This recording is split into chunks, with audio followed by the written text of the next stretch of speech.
Hey, Sarah, it's nice to see these essays from you. Let's get right into your corrections. Okay. The difference in age between parents and their children has increased compared to the past. Do the benefits outweigh the disadvantages? Okay, fine. Experts throughout both the developed and developing world have debated whether the contrast in age between children and parents has grown over years. No, that's not what they're debating. They know that the age difference has increased, but they don't know if this is a good thing or a bad thing, okay? So be careful. Do you understand what I mean? So we all know that the age difference has increased. We just don't know if it's good for us or not. Okay.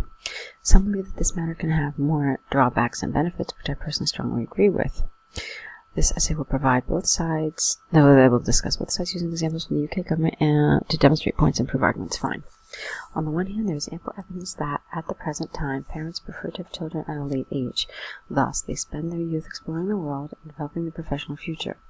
However, this can bring negative consequences in the future if they decide to have children. The central reason behind this is twofold. Firstly, these future children will be forced to take care of their parents.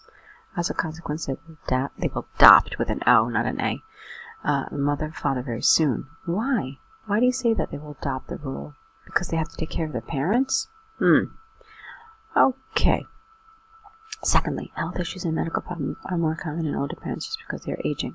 Thus, they will not be able to look after their children properly. For example, recent empirical research by the UK government demonstrates that 60% of all citizens that decided to be parents over 40 experience more physical issues, and they cannot, one word, spend their time with their children as they would like to.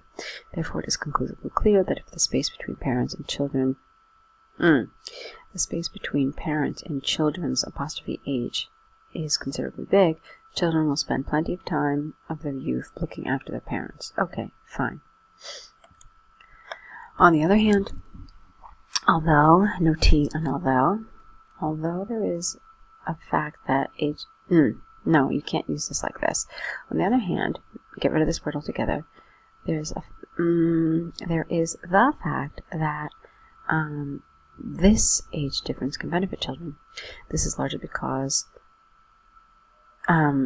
it is probable that parents can have more financial, careful with your spelling of financial, there's a C, not a T, have more financial stability to support a child at that time. For example, if a 40-year-old, no S on years, couple with a permanent N job decide to establish with an E a family and have a child, the child will not have any economical issues in their childhood. Okay, this absolutely needs to be developed further. It's just not long enough.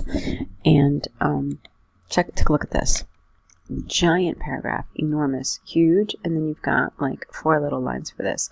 So you really do need to balance this. All right? Okay.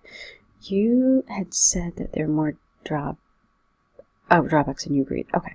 So, from the argument examples given, I firmly believe that the disadvantages presented are more important than the benefits. People should be aware of the future of their children and the consequences of having children in later life. It is predicted that the difference in age between parents and children will keep increasing, and this matter will have a negative effect on the society.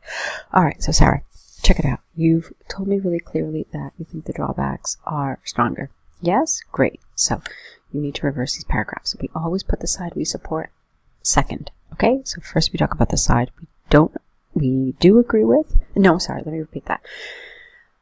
First we put the side that we don't agree with, and then next to our conclusion, right before it, we put the side that we do agree with. Alright, which means that you need to reverse these paragraphs. Secondly,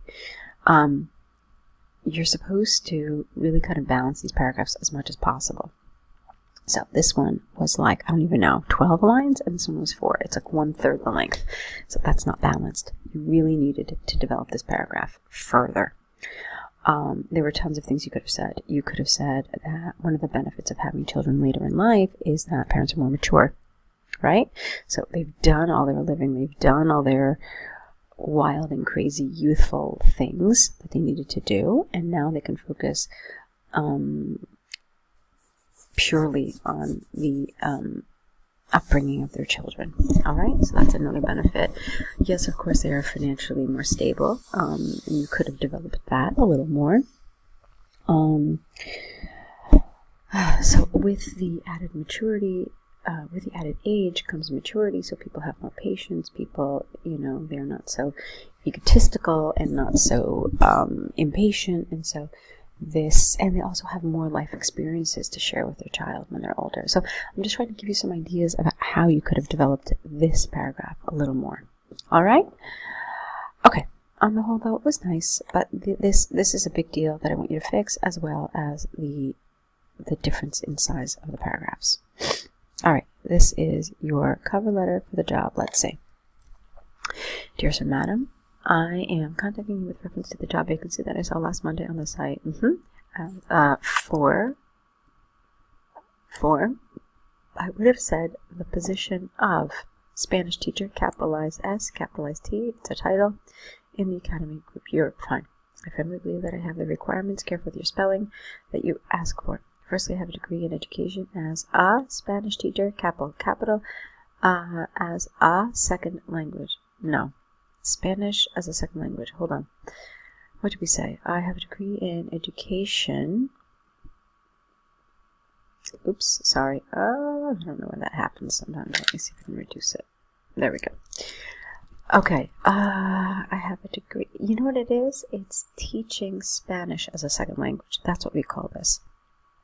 So, I have a degree in education. That's fine. Or you could say I have a degree in teaching Spanish as a second language, and then that probably should have been capitalized.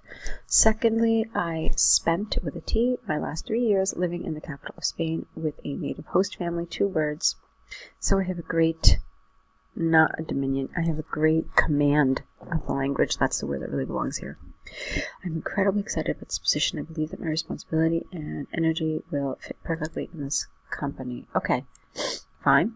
In addition, I have 1 year of experience teaching Spanish, capital S, and an academy associated with Oxford University, 2 years as an online tutor, and 10 months of internships with an N here in a famous Spanish capital elementary school called Adams.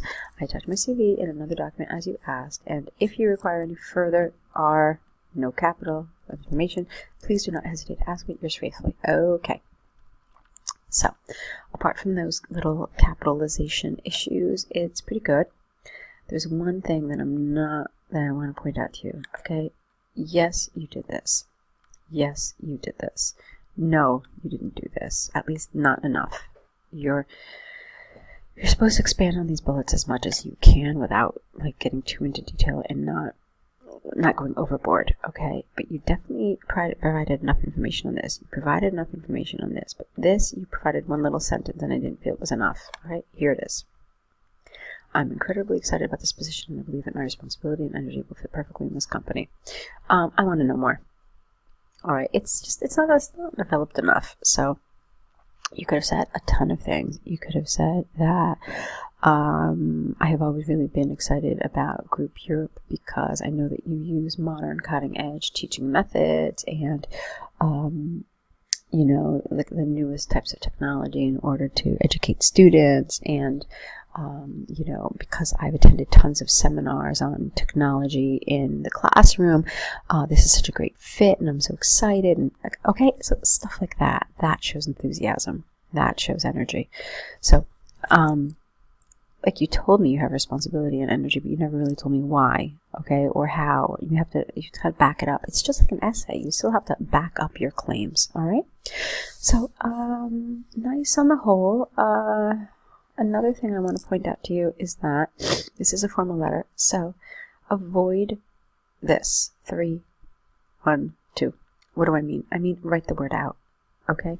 Generally what we do is under the number 10, we write out the full word, okay? So, since this is a formal letter and it's obviously for IELTS, kind of stick to those conventions because the examiners look at stuff like that.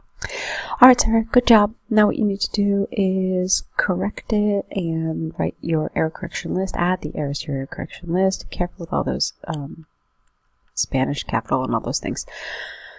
Write us new essays. I'm here. I'm waiting to see what you write. I'm looking forward to it. So lots of luck with your next essays. Oh, wait, one last thing before I finish. I didn't notice this. Check this out. Formal letter, right? So it's formal. Don't forget about your last name as well. All right. You're not buddies, so it's not just Sara. You have to write out your full name. All right. So that's it. Good luck, and I'm waiting to see your next essays.